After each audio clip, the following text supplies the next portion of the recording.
ఓం స్థాపకాయ చ ధర్మస్య సర్వధర్మస్వరూపిణే అవతారవరిష్ఠాయ రామకృష్ణాయ తే నమః. ఈరోజు భారతీప్రణ మాతాజీ శుభ జన్మతిథి. ఈరోజు వారు జీవితం గురించి మనం కొంచెం ఆలోచిద్దాం. కల్కట్టా దగ్గర గుప్తిపాడ అనే చోట్లో ఒక సద్బ్రాహ్మణ కుటుంబంలో ఆవిడ జన్మిస్తారు.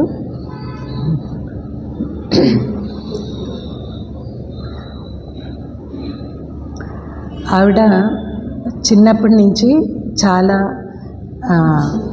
భగవత్ ప్రేమ, ఇంట్లో చాలా భక్తి పరాయణులు వారు. ఆవిడ చిన్నప్పుడు నివేదిత స్కూల్లో చేరుకుంటారు. మెయిన్ వారికి అక్కడ అట్రాక్షన్ నివేదిత అంటే మార్గరెట్ నోబెల్ స్వామీజీ శిష్యురాలు. ఆవిడ ఒక పెద్ద బీరువాలంటే చాలా బొమ్మలు పెట్టింటారంట. పిల్లలందరూ వచ్చి ఆ స్కూల్లో ఉన్న చదువు పైన కూడా అందరూ వచ్చి ఆ బొమ్మలు తీసుకొని ఎంతసేపు అన్నా ఆడుకొని మళ్ళీ అది ఎక్కడెక్కడ ఉంటుందో అక్కడ పెట్టేసి వెళ్ళాలి. అది ఒక నియమం ఉంటుంది. ఆ బొమ్మల అట్రాక్షన్లోనే మెయిన్ ఈ పిల్లలు ఆ స్కూల్లో జాయిన్ అవుతారు. ఇంకా నివేదిత అంటే చాలా వారికి ఆనందంగా ఉంటుంది. అక్కడ చదువుతున్నప్పుడు సుధీర టీచర్ ఉంటారు. ఆ సుధీర చాలా ధైర్యవంతురాలు, సాహసవంతురాలు, చాలా వైరాగ్యం ఆవిడకి ఆ కాలంలోనే, భగవద్భక్తి. కాబట్టి ఈ పిల్లలకి అందరికీ కూడా నివేదిత అంటే ఇష్టం. అయితే ఆవిడ చాలా స్ట్రిక్ట్గా ఉంటారని కొంచెం భయం ఉంటుంది. ఈ సుధీర అంటే ఆవిడకి ఒక ఆదర్శ వ్యక్తి. సుధీర కోసం ప్రాణం ఇవ్వడానికి ఆ పిల్లలు రెడీగా ఉంటారు. అంత వారికి ఇష్టంగా ఉంటుంది. అలా ఉన్నప్పుడు ఆ కాలంలో ఆ నివేదిత వారిని శారదమ్మ దగ్గర తీసుకెళ్ళేవారు. స్వామీజీని దగ్గర తీసుకెళ్తారు. బేలూరు మఠం, దక్షిణేశ్వర గుడిలో ఇట్లంతా కూడా నివేదితో పాటు ఆ చిన్నప్పటి నుంచినే వెళ్ళి ఆవిడలో ఉండే భక్తి వైరాగ్యం అనేది ఇంకా బాగా వృద్ధి చెందింది అని మనకు అనిపిస్తుంది. ఇంకా ఆ కాలం పద్ధతి ప్రకారం బాల్య వయసులోనే ఆమెకి వివాహం కూడా చేస్తారు. ఇంకా యుక్త వయసు వచ్చినప్పుడు ఇంకా ఆమెని అత్తగారింటికి పంపించాలా అని రెడీ చేస్తున్నప్పుడు ఈమెకి చాలా దుఃఖం వస్తుంది. అస్సలు నేను వెళ్ళనునని ఇంట్లో గొడవ చేస్తుంది. అయితే చిన్నపిల్ల మాటలు ఎవరు పట్టించుకుంటారు? కొన్ని రోజులు ఆగి తర్వాత మళ్ళీ ఆమెని పంపించాలని చూస్తారు. అప్పుడు సుధీర దగ్గర వెళ్ళి ఏడ్చుకుంది, నేను అస్సలు వెళ్ళను, నేను అక్కడ ఉండలేను అని. అప్పుడు ఇంకా సుధీర అంది, నీకు నిజంగా ఇష్టం లేకుండా అంటే వచ్చేసాయి, ఇల్లు వదిలి వచ్చే తర్వాత చూద్దాం అని. అట్లా ఒకరోజు మధ్యరాత్రి, అప్పుడు ఆవిడకి 15-16 ఏళ్ళు ఉంటుందేమో. ఇప్పటికీ 200 సంవత్సరం కింద అంటే ఆలోచించండి అప్పుడు సొసైటీ ఎలా ఉండింది. అట్లా ఆవిడ ఇల్లు వదిలేసి అంత భగవంతుడి పైన విశ్వాసం ఆమెకి, సుధీర పక్క ఉన్నారు మీ ధైర్యంతో ఆవిడ ఇల్లు వదిలేసి ఆ చిన్న బాలిక వచ్చేస్తారు. ఇంకా సుధీర ఆవిడని తీసుకెళ్ళి కొన్ని రోజులు వాళ్ళ చుట్టాల ఇంట్లో, కొన్ని రోజులు స్నేహితుల ఇంట్లో, అట్లా అక్కడ ఇక్కడ అట్లా ఒక 5-6 ఇంట్లో ఆవిడని తిప్పుతారు. అయితే చూడండి, ఆలోచించండి, ఎవరు ముఖం తెలియని ఇంట్లో ఒక చిన్న అమ్మాయి వెళ్ళి ఉండడం అంటే అంత సులభమైన పని కాదు కదా. అయినా కూడా ఆవిడ మొత్తం భగవంతుడి పైన విశ్వాసం ఉంచి అలా ఉంటుంది. అట్లా ఆమెకి పుట్టినప్పుడు పారులని పేరు ఇస్తారు. ఆవిడ ఇంకా బయటికి వచ్చాక ఆమెకి సరళానని సుధీర పేరుని మార్చేస్తుంది. శారదమ్మ దగ్గర దీక్ష కూడా ఆవిడ తీసుకుంటుంది. మధ్యలో వెళ్ళి శారదమ్మని కలుస్తూ ఉంటారు. ఇంకొకసారి వెళ్ళినప్పుడు శారదాదేవి అంటారు, ఇంకా అక్కడ నీవు ఎందుకు తిరుగుతావు, ఇంకా ఎక్కడ వెళ్ళొద్దమ్మా, నీవు నాతో పాటు నీవు ఉండిపో అని అంటారు. ఇంకా చాలా ఆనందం వేస్తుంది సుధీరాకు, సరళకి ఇద్దరు కూడా. ఇంకా మరుసటి రోజే ఒక మూటలో ఆ బట్టలు అన్నీ కట్టుకొని, ఆ కాలంలో బ్యాగ్లు సూట్ కేసులు అన్నీ ఉన్నింది, ఒక మూట తీసుకొని అమ్మ దగ్గర వచ్చేసిందంట. ఇంకా అప్పటి నుంచి చివరి దాకా అమ్మ సాంగత్యంలో అమ్మ సేవ చేస్తూ, అమ్మ దగ్గర మార్గదర్శనాన్ని పొందుతూ, సాధన చేస్తూ ఆవిడ అలా ఉంటారు. ఇలా ఉన్నప్పుడు అక్కడ కాశీలో రామకృష్ణ మఠం ఉంటుంది కదా, అక్కడ పెద్ద హాస్పిటల్ ఉంది. అక్కడ మహిళలకు కూడా పురుషులే సేవ చేస్తుంటారు. మహిళా రోగులకు, సాధువులు ఒక్కొక్కసారి చేయాల్సి వస్తుంది. బ్రహ్మానంద స్వామికి వెళ్ళి ఎవరన్నా ఆడవాళ్ళే ఉంటే బాగుంటుంది ఆడవాళ్ళకి సేవ చేయడానికి అని అంటే, అప్పుడు సుధీర ఆలోచించి సరళకి అప్పుడు నర్సింగ్ ట్రైనింగ్ ఇప్పిస్తారు. అట్లా ఆవిడ నర్సింగ్ ట్రైనింగ్లో ఆవిడ ఫస్ట్ వస్తారు క్లాసుకి. ఇంకా అది అయ్యాక శారదాదేవి ఫస్ట్ జబ్బు పడతారు. శారదామాతకి చాలా ఆవిడ సేవ చేస్తుంది. అది అయ్యాక అమ్మ చివరి రోజుల్లో, అమ్మ మీరు వెళ్ళిపోతే నేను ఇంకా ఉండలేను, మీతో పాటు నన్ను కూడా తీసుకెళ్ళిపోండి అని అంటుంది. అయితే శారదమ్మ అంటారు, నీవు ఇంకెక్కడ వెళ్తావు, నా దగ్గరే వస్తావు, అయితే ఇంకా నా పని కొంచెం నువ్వు చెయ్యాలి, అది అయ్యాక నీ వద్దు అంట అని అమ్మ అంటారు. ఆ పని ఏదేనని ఆ రోజు ఆమెకి అర్థం కాలేదు. ఇంకా తర్వాత అమ్మ మహాసమాధి చెందుతారు. హఠాత్తుగా సుధీర కూడా చిన్న వయసులోనే 32 సంవత్సరాలనే సుధీర చనిపోతుంది. తర్వాత యోగిన్మ, గోలాప్మ, ఒకరైనాక ఒకరు ఇట్లా అందరూ చనిపోతారు. ఇంకా శారదానంద మహారాజు తండ్రిలాగా ఆమెని చూసుకుంటూ ఉంటారు చిన్నప్పటి నుంచి. అప్పుడు శారదానంద మహారాజు ఆవిడకి తాంత్రిక పద్ధతి ద్వారా సన్యాస దీక్ష ఇస్తారు. ఇచ్చి శ్రీ భారతి అని పేరుని అప్పుడు పెడతారు. అయితే నీకు సమయం వచ్చినప్పుడు నీవు గైరిక వస్త్రం వేసుకో, ఇప్పుడు నీవు తెల్ల వస్త్రమే వేసుకో అని శారదానంద మహారాజు చెప్పి ఉంటారు. ఇక శారదానంద మహారాజు కూడా మహాసమాధి చెందాక ఇంకా అప్పుడు మహాపురుష మహారాజు శివానందజీ చెప్తారు, నీవు సాక్షాత్ జగజ్జననికి సేవ చేశావు, యోగిన్మ, గోలాప్మ ఇలాంటి మహా తపస్సులకి నీవు సేవ చేశావు, ఇంకా నీవు ఎవరు సేవ చేసే అవసరం లేదు. ఆవిడకొకసారి భక్తులు ఇంట్లో అవసరమైతే వెళ్ళి వాళ్ళకి సేవ చేసేవారు, కాన్పులు చేసేది అలాంటివన్నీ కూడా ఆమె వెళ్ళి చేసేవారు. నర్సు ట్రైనింగ్ పొందారు కదా. అయితే అప్పుడు శివానంద మహారాజ్ చెప్తారు, నీవు ఇంకా ఎవరి సేవ చేసే అవసరం లేదు, కాశీకి వెళ్ళి అక్కడ నీవు తపస్సు చెయ్యి అని అంటారు. అలా అప్పుడు ఆవిడ కాశీకి వెళ్ళి అక్కడ సుదీర్ఘ 29 సంవత్సరాలు ఆవిడ కఠినమైన తపస్సుని చేస్తారు. ఫస్ట్ వెళ్ళినప్పుడు అద్దె ఇంట్లో ఉంటారు. ప్రఫుల్లముఖినని ఆమెతో తోడు ఉంటారు ఒక ఆవిడ. ఇట్లా ఆమెతో పాటు కొన్ని రోజులు ఉంటారు. ఆవిడ లేనప్పుడు ఒక్కరే ఉంటారు. ఇట్లా చాలా కష్టంతో ఆవిడ అక్కడ సాధన, ఇంకా జపము, పూజ అది తప్ప వేరే ఇంకా ఆశ్రమానికి రామకృష్ణ మఠంకి వెళ్ళేది. అలా ఆవిడ అక్కడ తపస్సు చేసుకొని ఉంటారు.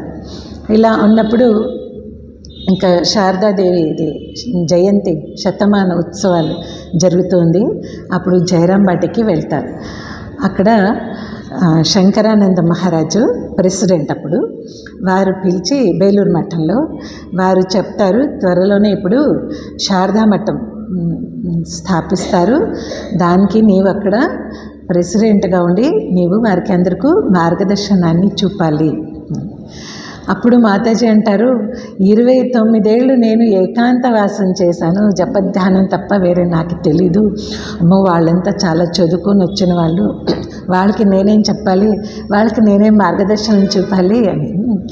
నేను చేయగలుగుతున్నప్పుడు మీరు కూడా దాన్ని చేయగలుగుతారు, మీరు చేయాలి దాన్ని సరళానని వారు చాలా ఆశ్వాసం ఇస్తారు. అట్లా శారదా మఠము 54లో స్టార్ట్ అయింది. అప్పుడు మాతాజీ అక్కడ ప్రెసిడెంట్గా వస్తారు. ఇంకా తర్వాత వారు బ్రహ్మచర్య మంత్రదీక్ష ఇస్తారు భక్తులకి. బ్రహ్మచర్య దీక్ష, సన్యాస దీక్ష అన్నీ ఇస్తూ ఉంటారు. ఇంకా చివరికి వారి చివరి రోజులు వచ్చినప్పుడు వారి జీవితాంతం చూస్తే ఎప్పుడు రామకృష్ణమయం, శారదామయంగా వారు జీవితాన్ని గడిపారు. ఎంత ఖచ్చితంగా ఉండేది అంటే వారు ఏ టైంకి ఏం చేస్తారో దాన్ని చూసి గడియారాన్ని సరిదిద్దుకోవచ్చంట, అంత పర్టికులర్గా వారు ఉండేవారు. అయితే వారి దగ్గర గడియారం ఏమి ఉండేది కాదు. ఒకసారి రాత్రి అందరిది భోజనం అయ్యాక రాత్రి క్లాస్ జరుగుతుంది, అందరూ కథామృతం చదువుతారు అందరూ కూర్చొని. అలాంటప్పుడు వాళ్ళు ఇంకా వచ్చేదానికి టైం ఉందని మాతాజీ అక్కడ బయట కొంచెం నడుస్తున్నారంట. అప్పుడు ఇంకొక మాతాజీ వచ్చి, మాతాజీ టైం అయింది రండి అని పిలుస్తారు. ఇంకా టైం అవ్వలేదు నాకు తెలుసు అని తర్వాత కరెక్ట్ టైంకి వెళ్ళి, గడియారం ఏం లేదు వారి దగ్గర, కరెక్ట్ టైంకి వెళ్ళి క్లాసులో కూర్చున్నట్ట.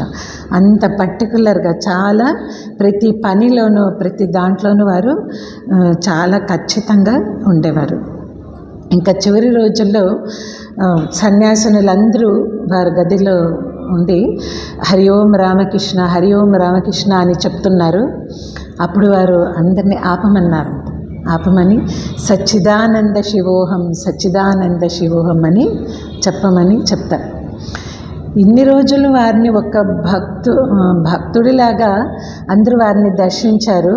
అయితే ఈ చివరిలో వారు ఆ అద్వైత స్థానానికి వెళ్ళి ఆ బ్రహ్మజ్ఞానంతో వారు సచ్చిదానంద శివోహం అంటూ ఆ చివరిలో దాన్ని పలుకుతూ ప్రపంచంలో అందరికీ శాంతి కలగని అని చెప్తూ వారు తుది శ్వాసని విత్ ఫుల్ కాన్షియస్ తుది శ్వాసని వారు వదిలారు.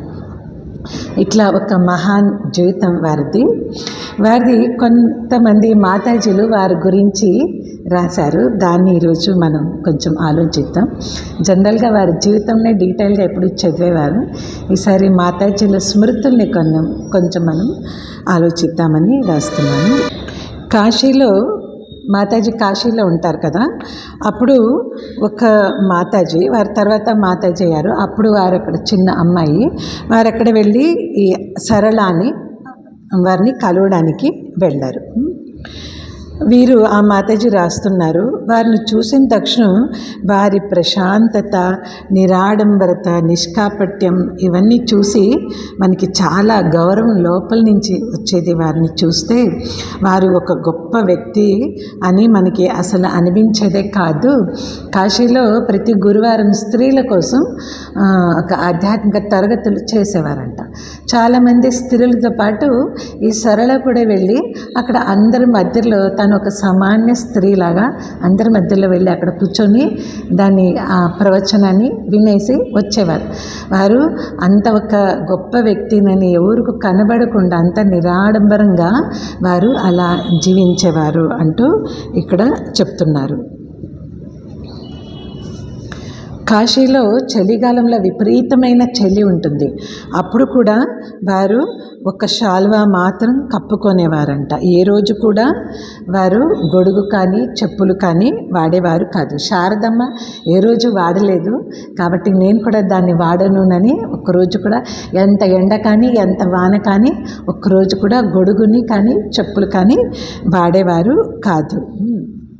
ఒకరోజు వీరు మాతాజీ ఉండే అక్కడ శారదా కుటీర్ అని, ఇప్పుడు కూడా గది ఆ ఇల్లు అంతా అలాగే ఉంది, శారదా మఠం అండర్లో ఉంది. ఎక్కడైతే మాతాజీ 29 సంవత్సరాలు తపస్సు చేశారో అది అక్కడ మాతాజీ ఉన్నప్పుడు ఈమె వెళ్ళారంట. వెళ్ళేసరికి అక్కడ శాంతి అని ఆమెతో పాటు ఒక ఆమె ఉంటుంది, భక్తురాలు. ఆవిడని ఈ సరళ గట్టిగా అరుస్తున్నారంట. అప్పుడు ఏంటి అని వీరు వెళ్ళినప్పుడు అసలు కారణం ఏమంటే ఆ కాలంలో అన్ని చోట్ల విద్యుత్ దీపాలు ఉండలేదు కదా, అంతా అది కెరోసిన్ ఆయిల్తో దీపం వెలిగించేవారు, చిమ్ని అవి ఉండేవి. అయితే ఆ రోజు ఆమె ఆ శాంతి అంత ఎలక్ట్రిసిటీ అంతా అరేంజ్ చేసి అక్కడ ఒక బల్బుని పెట్టారంట. మాతాజీకి ఒక కరెంటుతో ఒక బల్బ్ ఉంటే ఆమెకు బాగుంటుంది అని. ఇది అందరి ఇంట్లో ఉండదు కాబట్టి ఇలాంటి లగ్జరీ నాకెందుకు, నీవెందుకు నాకు పెట్టావు, నాకు ఏ రోజు ఇబ్బంది కాలేదు, ఈ చిన్న దీపంతోనే నాకు జరిగిపోయేది, నీవెందుకు దీన్ని పెట్టావు, నేను అస్సలు దీన్ని వాడను అంటూ గట్టిగా నాకు ఇంత లగ్జరీ వద్దు అంటూ మాతాజీ ఆమెని అరుస్తున్నారంట. నన్ను అడగకుండా నీవు నాకెందుకు ఇవన్నీ చేస్తున్నావు అని. ఆవిడ ఏమి చెప్పకుండా పైకి వెళ్ళిపోయారు ఆ శాంతి. తర్వాత ఈమె ఆమెతో వెళ్ళి మాట్లాడుతున్నారు. కాసేపు అయ్యాక చీకటి అవుతుంది. అప్పుడు ఆమె పైనుంచి ఆ శాంతి గట్టిగా ఏమో అయిపోయింది అన్నట్టు, అమ్మ నీవు ఆ స్విచ్ ఆన్ చేయండి అని చాలా గట్టిగా అరిచిందంట ఆమె. అప్పుడు అమ్మకి ఏమో అయిపోయింది, అమ్మ అంటే ఇక్కడ సరళాదేవి, ఆవిడకి ఏమో అయిపోయింది అని ఏమీ తెలియకుండా ఏమి ఇబ్బంది అయిందో ఏమో అయిపోయింది అని స్విచ్ ఆన్ చేశాను. ఆన్ చేస్తే లైట్ వెలిగింది. అప్పుడు ఆవిడ కింద నుంచి నవ్వుకుంటూ వచ్చి, అమ్మ మీరు ఇప్పుడు దాన్ని ప్రారంభించేశారు, లైట్ వెలిగింది అన్నప్పుడు సరళ అమ్మ కూడా అప్పుడు వారు గట్టిగా నవ్వారంట. నీవు దాన్ని ఇలా ప్రారంభించావా నా చేతిలో అంటూ వారు గట్టిగా నవ్వుతారు. తర్వాత వీరు మధ్య మధ్యలో అక్కడ వంట చేశారంట. ఇంకా వీరు కలకట్టాకు వచ్చాక మఠంలో ఉన్నప్పుడు ఎవరైతే దీన్ని రాస్తున్నారో ఆ మాతాజీ వారు వంట చేసేవారు. ఒక్కొక్కరికి అది డ్యూటీ వస్తుంది కదా, ఒక్కొక్క టర్న్ బై టర్న్. అయితే వీరు వంట చేసేటప్పుడు పాపం ఎంత జాగ్రత్తగా చేసినా ప్రతిరోజు ఉప్పు ఎక్కువ అయిపోయేదంట. అయితే మాతాజీ ఈరోజు కూడా ఉప్పు ఎక్కువ వేసావు అని ఒక్క మాట అనేవారు, కానీ ఇంకేమి వారు చెప్పేవారు కాదు. నేను ఎలా వండినా కూడా ఆ మాతాజీ తినేవారు అంటూ చెప్తున్నారు. తర్వాత వీరు చాలా బాగా పాటలు పాడేవారు. ఒక్కొక్క రోజు రాత్రి జపం చేసేటప్పుడు, అప్పుడు పాత గుడి కదా ఉండింది, మన శారదమఠంలో పాత గుడి ఉండింది. మాతాజీ గర్భగుడిలో కూర్చొని జపం చేసుకునేవారు. మిగతా వాళ్ళందరూ కూడా ప్రేయర్హాల్లో కూర్చొని జపం చేసేవారు. అయితే ఒక్కొక్క రోజు ఈమెకి పాడాలని చాలా ఉత్సాహం వచ్చి ఒక 2 పాటలు పాడేవారంట జపం ముందు. ఒకరోజు 2 పాటలు పాడి ఇంకా జపం చేయడానికి టైం సరిపోదు అంటూ వారు పాట ఆపేశారు. లోపల నుంచి మాతాజీ ఎందుకు ఆపేశావు, పాడటం జపం కంటే అది తక్కువ ఏం కాదు, పాటల ద్వారా కూడా భగవంతుడిలో మనం ఐక్యం అవ్వచ్చు, ఇంకా 3-4 పాటలు పాడు అని అంటారు. అప్పుడు వీరు అంటారు, పాటలు దాని మహత్వం ఆ రోజు నాకు అర్థమైంది అంటూ వారు అంటున్నారు. మాతాజీది చాలా కఠోరమైన నియమబద్ధ జీవితం ఉండేది. మిగతా వాళ్ళు కూడా అంతో ఇంతో కఠోర నియమాలు పాటించాలి అని మాతాజీ ఎప్పుడు ఆశించేవారు. ఉద్రేకం కానీ అలసత్వం ఇవన్నీ ఉంటే మాతాజీకి అసలు ఇష్టమయ్యేది కాదు. మధ్య మార్గాన్ని ఎప్పుడూ అవలంబించండి అంటూ వారు చెప్తూ ఉండేవారు. మఠంలో అందరి దగ్గర ఎంతో ప్రేమతో ఉండేవారు. అయితే అవసరమైనప్పుడు అంతే కఠినంగా కూడా వారిని నియంత్రించేవారు, శాసించేవారు అంటూ కూడా చెప్తున్నారు. ప్రతి విషయంలోనూ క్రమశిక్షణ శ్రద్ధతో వ్యవహరిస్తే ఆవిడకి చాలా ఇష్టంగా ఉండేది. ఏ రోజు డైరీని మాతాజీ డైరీ రాసేవారంట. ఏ రోజు డైరీని ఆ రోజే రాయాలి, ఈ రోజుది రేపు రాస్తాను అని అనుకోరాదు, ఈ రోజుది ఈ రోజుకి చేయాలి అంటూ చెప్తూ ఉండేవారు. వాటి స్థానంలో ఆ వస్తువుల్ని అక్కడే చెప్తూ ఉండాలి. సమయ జ్ఞానం అనేది మాతాజీకి చాలా ఉండేది అంటూ వారు చెప్తున్నారు.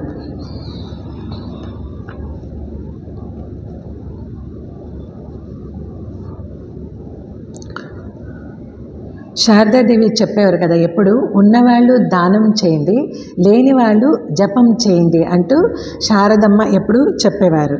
దాన్ని ఈ మాతాజీ కూడా చెప్పేవారంట. చెప్తూ తర్వాత తిరిగేవారు. కాబట్టి మీరందరూ కూడా ఎక్కువ జపం చేయాలి, మఠంలో సన్యాసులు బ్రహ్మచారులకు, కాబట్టి మీరు ఎక్కువ జపం చేయాలి అంటూ తర్వాత తిరిగితే 12, గదిలో ఉంటే 13 అని. అంటే తిరిగితే అంటే తీర్థయాత్రలని తిరుగుతూ ఉంటే 12 జపమే అవుతుంది.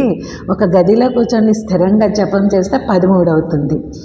ఎక్కువ తిరగడం వల్ల ఎక్కువ ఏం లాభం లేదు, స్థిరంగా ఒక చోట్లో ఉంటూ సాధన చేస్తే ఇంకా ఎక్కువ లాభం అంటూ మాతాజీ చెప్పేవారు అని అంటారు. ఇంకొక మాతాజీ వారు హడావడిగా లోపలికి వెళ్తున్నారు. మాతాజీ ఇలా కూర్చున్నారు, వారు వెనక నుంచి వెళ్తున్నారు.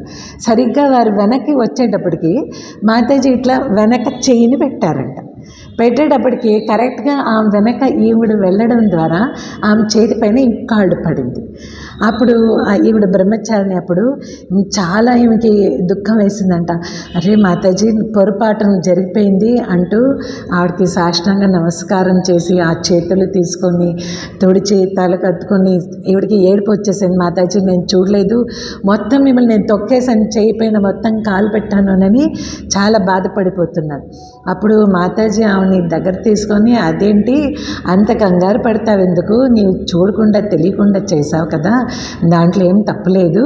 అయితే ఒకసారి ఏం జరిగింది తెలుసా, నేను బేలూరు మఠానికి వెళ్ళినప్పుడు శివానంద మహారాజు, నేను వారు నమస్కరించినప్పుడు, సరళ నీ ఆ 2 చేతులు కోసి నాకు ఇచ్చే అని అడిగారు.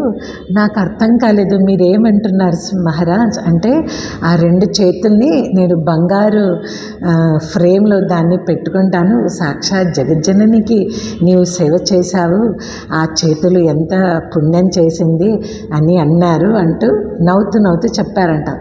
అప్పుడు వీరికి ఇంకా ఏడుపు వచ్చేసింది. అమ్మ మరి అలాంటి చేతిని నేను తొక్కేసానే అంటూ ఇంకా ఏడుపు వచ్చేసింది. అప్పుడు మాతాజీ ఇంకా దగ్గరికి తీసుకొని, నీ కంగారు పడద్దమ్మా, తెలియకుండా చేసావంత, దీంట్లో ఏమీ తప్పులేదు అని ఆవిడని చాలా ఉదారిస్తారు అంటూ ఆమె జ్ఞాపకాల్ని వారు ఇక్కడ చెప్తున్నారు. ఇంకొకసారి ఒక భక్తుడు ఆయన దగ్గర అమ్మది పళ్ళు ఉంటుందంట 4, దాన్ని వారు ఇంకా శారదామఠికి ఇచ్చేస్తాను అని ఒక వెండి డబ్బాని తీసుకురమ్మని చెప్తారు. అప్పుడు వీరు వెళ్ళి ఆ డబ్బాని తీసుకెళ్ళి దాంట్లో ఆ 4 పళ్ళుని తీసుకొని శారదామఠికి ఉత్త కాలి నడకన వెళ్ళి దాన్ని తీసుకొని వస్తారంట.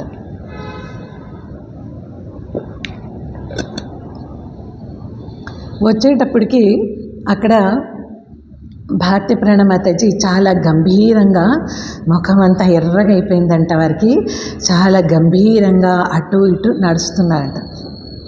వీడికి ఈ మాతాజీ ఎవరు తీసుకొని వస్తున్నారో వారికి అర్థం కాదు, ఎందుకు అమ్మ ఇలా నడుస్తున్నారు, ఇలా చూస్తున్నారు. వారందరూ అమ్మ అని పిలిచేవారు అప్పుడు, వయసులో అప్పుడు చాలా పెద్దవారు కాబట్టి, ఎందుకు మాతాజీ ఇలా ఉన్నారు అనుకుంటూ, ఇదో అమ్మ తీసుకొని వచ్చానని అన్నంట.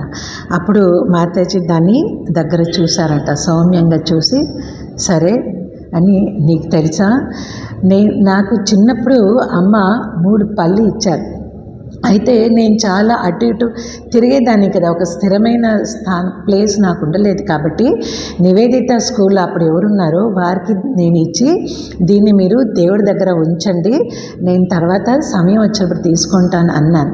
అయితే వారు వెళ్ళేటప్పుడు ఆ 3 పళ్ళుల్ని తీసుకెళ్ళిపోయారు. అప్పుడు నాకు చాలా బాధ వేసింది. అయితే నేను ఇంకా వారు ఎక్కడున్నారో తెలీదు, నేను అమ్మ దగ్గరనే నేను ఛాలెంజ్ చేశాను, అమ్మ నీవు కనుక నిజంగా ఉంటే ఆ పళ్ళు నాకు వాపసు రావాలి అని నేను ఎప్పుడో ఈ మాట అమ్మకి చెప్పాను.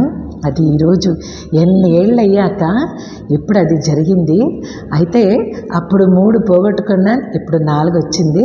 అయితే ఆ పళ్ళు వేరే, ఈ పళ్ళు వేరే, ఏదైనా అమ్మ నాకు దీన్ని పంపించారు అని వారు తీసుకెళ్ళి దీన్ని గుడిలో పెట్టు అని అన్నారు అంటూ వారు ఇక్కడ వారి ఒక అనుభవాన్ని ఇక్కడ చెప్తున్నారు. ఇంకొక మాతాజీ రాస్తారు. ఆ మాతాజీతో పాటు కొన్నిసారి వీరు రైల్లో వెళ్తూ ఉంటారంట. ఒకసారి ఇలాగే మాతాజీ పక్క కూర్చున్నారు రైల్లో. ఇంకా ఎన్నిసార్లు చూసినా మాతాజీ ఇంకా జపం చేస్తూనే ఉన్నారు. అప్పుడు వీరు అన్నారంట, ఏమైనా కొంచెం మాట్లాడతామంటే మీరు ఎప్పుడు జపమే చేస్తుంటారమ్మా, మీతో ఏమి అడగాలన్నా మాట్లాడన్నా దేనికి వీల్లేదు, మీరు ఎప్పుడు జపంలో మునిగిపోయి ఉంటారు అంటూ ఆక్షేపిస్తూ చెప్పారంట. అప్పుడు మాతాజీ నవ్వుతూ సరే ఏం చెప్పాలనుకున్నావు చెప్పు అని తర్వాత చెప్పారంట. చూడు, నేను ఎక్కువ ధ్యానం చేయలేను కదా, అమ్మ చెప్పారు జపాత్ సిద్ధి అని శారదమ్మ చెప్పారు కదా, అందుకే నేను ఎప్పుడూ జపమే చేస్తూ ఉంటాను, జపమే మనకి జీవిత ఆధారం అని అన్నప్పుడు ఈవిడ అనుకోండి, నేను ఎంత మూర్ఖుల్లాగా అమ్మని నేను డిస్టర్బ్ చేశాను మాతాజీని అంటూ ఈవిడ అనుకుంటారు.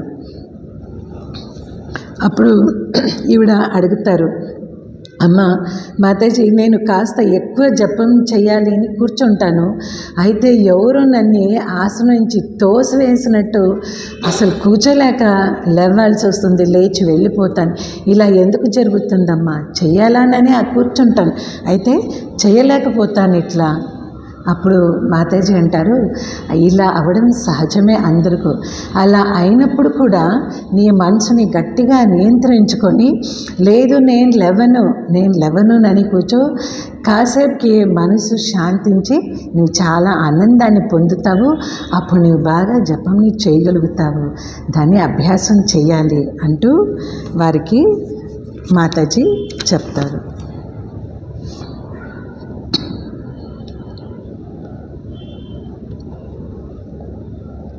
ఈ శారదామాత లాగానే ఈ భారతీప్రణ మాతాజీ కూడా ప్రతిదినం గంగా స్నానం చేసేవారు.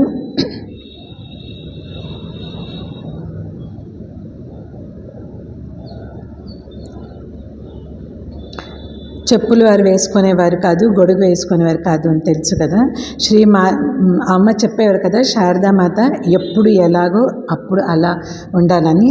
దాన్ని మాతాజీ ఎప్పుడు కూడా వారు పాటించేవారు. ఎక్కడ వెళ్ళినా ఏం చేసినా కూడా వారు సర్దుకొని ఉండేవారు. అయితే ఈ విశేష పూజ అవన్నీ జరిగేటప్పుడు మాత్రం ఆ పద్ధతి అన్నీ కూడా కరెక్ట్గా అన్నీ చక్కగా జరగాలి. అక్కడ మాత్రం అటు ఇటు చేసి అక్కడ సర్దుకుంటాము అనే మాట మాత్రం అక్కడ అది పనికిరాదు అంటూ మాతాజీ చెప్పేవారు. అలాగే రామకృష్ణులు కూడా చాలా హాస్యప్రియులు, అమ్మ కూడా హాస్యప్రియులు.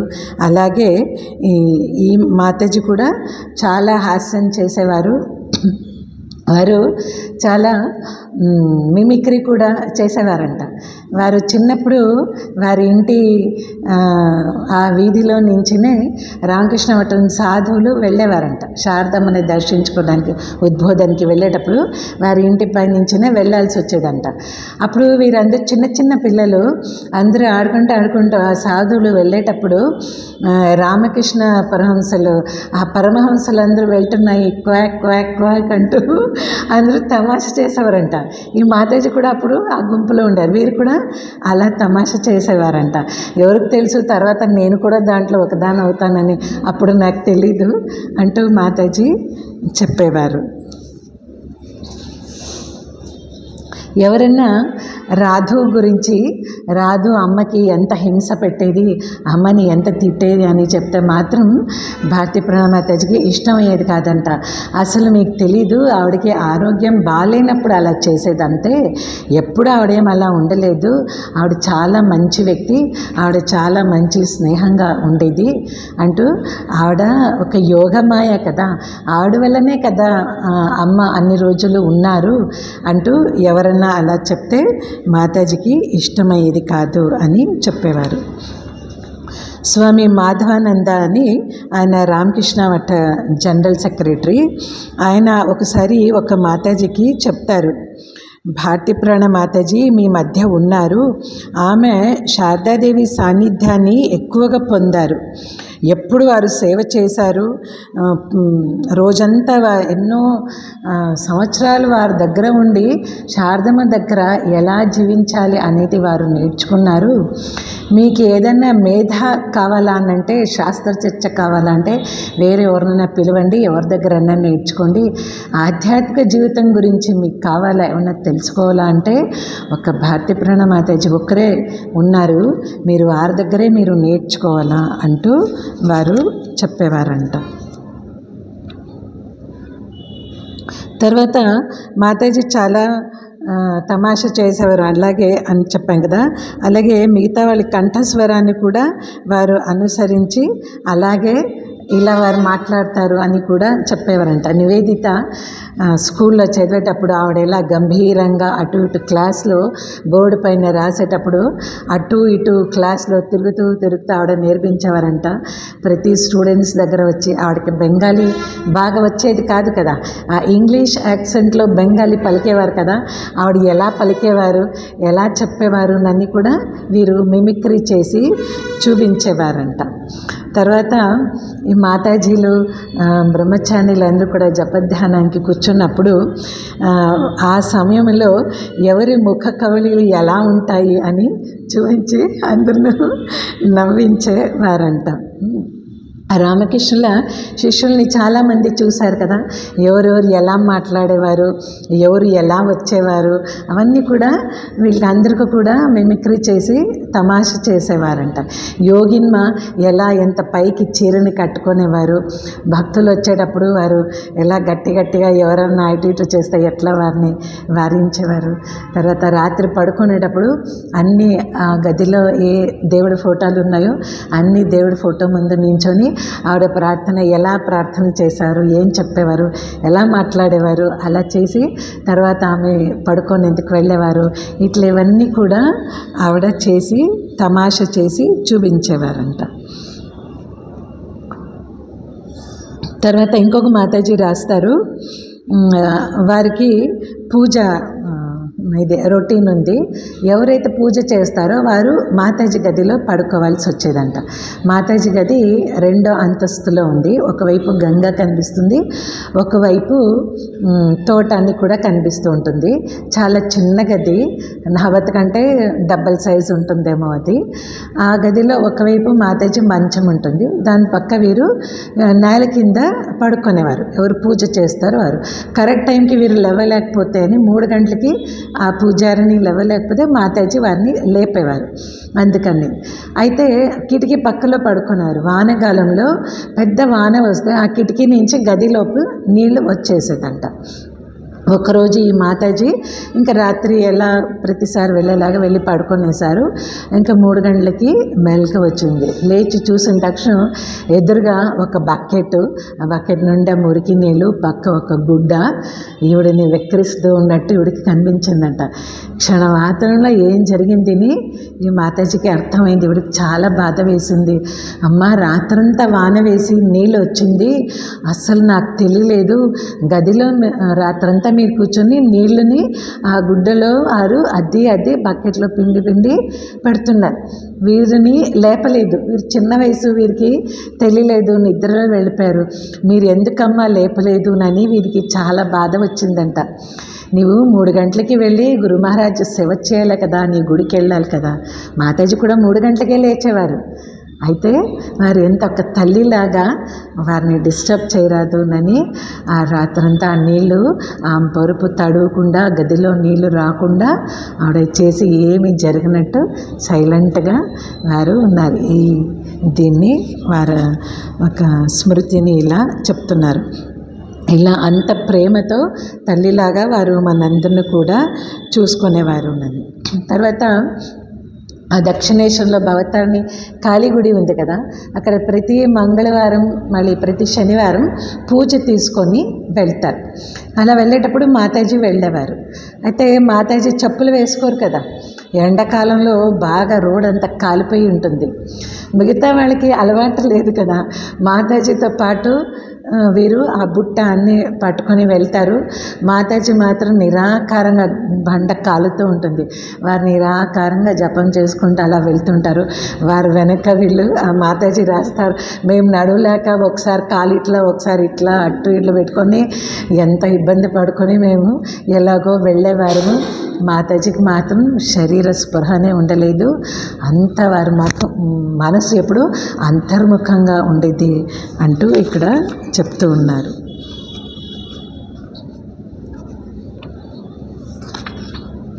ఈ ఆధ్యాత్మిక పథంలో మాత్రం జపం ధ్యానానికి వారు చాలా ప్రాముఖ్యత ఇచ్చేవారు. వాళ్ళలో ఎవరన్నా ఒక్కొక్కసారి పని ఎక్కువగా ఉందినని జపం కొంచెం తగ్గిస్తే మాత్రం మాతాజీ అసలు ఇష్టపడేవారు కాదంట. నీవు అవసరమైతే పనిని తగ్గించుకో, జపంని మాత్రం తగ్గించుకోవద్దు. జపధ్యానానికి నీవు సెలవు పెడితే జీవితంలో ఆనందాన్ని నీవు పొందలేవు. ఏ రోజు జపధ్యానాన్ని నీవు తగ్గించుకోరాదు అంటూ మనల్ని హెచ్చరించేవారు అని అంటారు. తర్వాత మాతాజీ దీనికి దక్షిణ భారతానికి వస్తారు. మద్రాసు వెళ్తారు. అక్కడి నుంచి రామేశ్వరానికి వెళ్తారు. రామేశ్వరంలో ఇట్లా ఎవరన్నా మఠాధిపతి వచ్చినప్పుడు వారిని కుంభమేళంతో స్వీకరించి అట్లా అంత కూడా వారు చాలా పూర్ణ కుంభంతో వారిని ఆహ్వానించి అంత వారికి చాలా మర్యాద చూపించి బాగా దర్శనం చేసి అన్నీ చేస్తారు. అవంతా అయ్యాక అప్పుడంతా భక్తులు కూడా ఎక్కువ లేదు, వారి గురించి ఎక్కువ మందికి ఎవరికి తెలీదు రామేశ్వరంలో. అప్పుడు వారిని ఒక హోటల్కి భోజనానికి తీసుకెళ్లారంట. ఫస్ట్ విన్న తక్షణం హోటల్ ఖాన్ అని అనిపించింది. అయితే తక్షణం ఆపుకున్నారు. అయితే ఆ హోటల్ చాలా మురికిగా ఉందంట, చాలా గలీజ్గా ఉంది. అంత కూడా అక్కడ ఎవరో దాన్ని అరేంజ్ చేశారు. ఈ మాతాజీతో పాటు వెళ్ళిన మాతాజీలకి చాలా ఇబ్బంది కలిగి చాలా బాధ కలిగిందంట. ఇలాంటి చోట్ల ఈ మాతాజీని మేము ఇప్పుడు తీసుకొని వస్తున్నామే అంటూ చాలా మనసులో బాధ కలుగుతుంది. ఏం చెప్పలేకపోతున్నారు.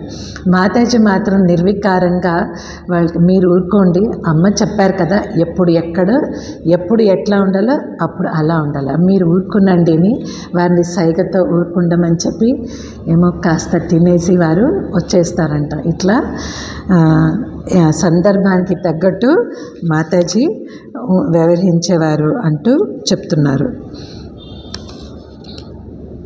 సామాన్యంగా మఠానికి ఎవరన్నా దేవుడికి అని తెచ్చినప్పుడు దాన్ని దేవుడికి నివేదన చేస్తాం. ఒక్కొక్కసారి ఇది వారికి ఇవ్వండి వీరికి ఇవ్వండి అని ఏమన్నా ఇస్తే అప్పుడు దాన్ని భగవంతుడికి నివేదన చెయ్యం. అయితే ఒకసారి ఒక మాతాజీ ఒకరు భాతిపణ మాతాజీని అడిగారంట, అమ్మ ఇవన్నీ కూడా నీకి ఇవ్వమని ఆ శిష్యులు తెచ్చారు, దీన్ని మీరు దేవుడికి ఇవ్వమంటున్నారు కదా, ఇవ్వచ్చానని. ఇప్పుడు మాతాజీ అంటారంట, మఠానికి ఏమొచ్చినా కూడా ఇక్కడ దేవుడు ఉన్నారనే కదా వాళ్ళు ఇచ్చేది, దేవుడికి నివేదన చేసి తర్వాత దాన్ని ఇక్కడ అందరూ తీసుకుంటాం కదా, కాబట్టి దీంట్లో దోషం లేదు, దీన్ని దేవుడికి నివేదించి తర్వాత మనం అందరూ తీసుకుంటాము అని అంటారు. మఠంలో ఏ కూరగాయలు పండినా ఏ పండు పండినా కూడా దాన్ని ఫస్ట్ భగవంతుడికి ఇవ్వాలి, తర్వాతే దాన్ని మిగతా వాళ్ళు తినాలి అని మాతాజీ చాలా ఖచ్చితంగా చెప్పేవారు. 1965 అప్పుడు పాకిస్తాన్లో యుద్ధం జరుగుతుంది. ఆ టైంలో ఒక మాతాజీ పూజ చేస్తున్నారు. అయితే వారికి ఇన్స్ట్రక్షన్స్ అప్పుడు ఉండింది ఏమంటే సైరన్ మోత వస్తే మాత్రం ఎవరు ఎక్కడ ఉన్నా కూడా కింద అందరికీ దిగేసి వచ్చేయాలి అని. అయితే వీరికి చాలా టెన్షన్, పూజ చేసేటప్పుడు ఏమన్నా అలా సైరన్ వస్తే ఏమనైతే ఏం చేయాలి అట్లానని చాలా టెన్షన్గా ఉండేది. ఒకరోజు ఆ పూజ చేసే మాతాజీ వెళ్ళి భారతీపురణ మాతాజీ దగ్గర చెప్తారంట, అమ్మ మన ఈ